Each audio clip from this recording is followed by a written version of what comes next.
বান্দা আশা রাখতে হবে। আশাটা কি? আমি জান্নাত পাবো, এটা আমার সর্বোচ্চ লক্ষ্য। আমার সর্বোচ্চ লক্ষ্য কি? আমি জান্নাত পাবো, আমি জান্নাতি, আমি এটা দাবি করতেই পারি। ঠিক আমরা এই কথা বলতে পারি কিনা যে আমরা জান্নাতে যাব? বলতে পারি তো ইনশাআল্লাহ? হাত তোলেন না। ইনশাআল্লাহ আমরা জান্নাতে যাব। এবার আমাদের ভাগ্যে যা লেখা আছে সেটা হবে পরে। আমরা জান্নাতের কাজ করব, জান্নাতে যাব, এটাই ফাইনাল, ফুল এন্ড ফাইনাল। ঠিক না? ইনশাআল্লাহ আল্লাহর জন্য আসে, এই জন্যই বলি আলহামদুলিল্লাহ। আমরা কোনো মানুষের জন্য এখানে আসি, খুশি নাই। ঠিক না? তো আজকে রমজান মাসের তৃতীয়তম জুমা, কততম? আমরা খুশি না বেজার? আল্লাহ তাআলা আমাদেরকে এই পর্যন্ত নিয়ে এনেছেন।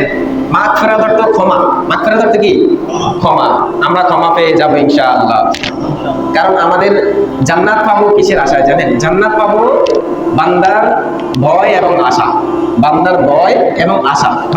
বান্দা আশা রাখতে হবে এবং আল্লাহকে ভয় করতে হবে, তাহলে সে জান্নাত পাবে। বান্দা আশা রাখতে হবে। আশাটা কি? আমি জান্নাত পাবো, এটা আমার সর্বোচ্চ লক্ষ্য। আমার সর্বোচ্চ লক্ষ্য কি? আমি জান্নাত পাবো, আমি জান্নাতি, আমি এটা দাবি করতেই পারি। যে স্টুডেন্ট খারাপ ছাত্র, সেও পরীক্ষা দেওয়ার আগে ভাবে আমি পাস করবো, ঠিক না? সেও ভাবে আমি পাস করে ফেলবো। ভাগ্যক্রমে সে ফেল করে, সেটা তার কপাল, তার ভাগ্য। তবে সে যে আগে কথাটা বলছে আমি পাস করব, আমার যে মনের একটা জোর, হয়তো বা ভাগ্যক্রমে সে পাস হতে করতে পারে, ঠিক না? ঠিক আমরা এই কথা বলতে পারি কিনা যে আমরা জান্নাতে যাব? বলতে পারি তো ইনশাআল্লাহ? হাত তোলেন না। ইনশাআল্লাহ আমরা জান্নাতে যাব। এবার আমাদের ভাগ্যে যা লেখা আছে সেটা হবে পরে। আমরা জান্নাতের কাজ করব, জান্নাতে যাব, এটাই ফাইনাল, ফুল এন্ড ফাইনাল। ঠিক না? ইনশাআল্লাহ হ্যাঁ। তাহলে আমরা জান্নাত, আমরা ছিলাম জান্নাতে, আসছি দুনিয়াতে, আবার চলে যাব জান্নাতে।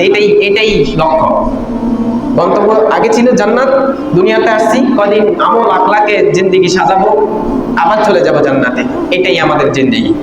এটার বাইরে যদি অন্য কিছু আশা থাকে তাহলে বুঝে নিতে হবে আপনার ইমানে গরমিল আছে, আপনার ইমানে দুর্বলতা আছে। বুঝতে পারছেন?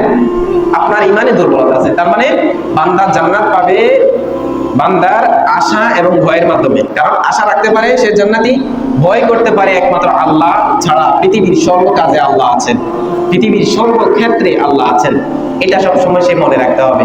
তাহলে সে কিনা জান্নাত পাবে। না হয় এই দুইটা ভয়ের, এই দুইটা কাজ যদি না বুঝতে পারে তাহলে সে জান্নাত পাবে না।